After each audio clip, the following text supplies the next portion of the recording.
ભારત દેશ આજે રામનવમીનો દિવસ ઉજવી રહ્યો છે. પવિત્ર દિવસ છે આજનો.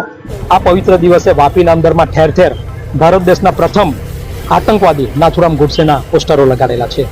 આ નાથુરામ ગોડસે દેશનો પ્રથમ આતંકવાદી છે. એમણે મહાત્મા ગાંધીજીની હત્યા કરેલી છે.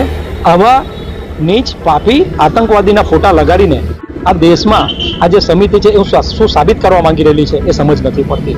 આ દેશમાં આજે ઠેર ઠેર એક ભાઈચારાનો સંદેશો જવો જોઈએ. એક સારા દિવસે, પવિત્ર દિવસે આજે દેશ ખૂબ આનંદમાં છે.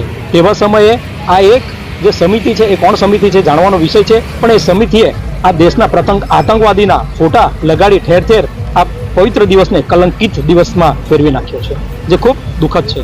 આ આતંકવાદીના ફોટા લગાડનાર જે સમિતિ છે એ સમિતિના તમામની ધરપકડ કરવા માટે હું ભારત દેશની સરકારને વિનંતી કરું છું કે તમે પોતે ફરિયાદી બને. આ આતંકવાદીના ફોટા લગાડીને એમણે જે આ દેશને કલંક લાગે તેવું કૃત્ય કર્યું છે તે બદલે લેવાની ધરપકડ કરે.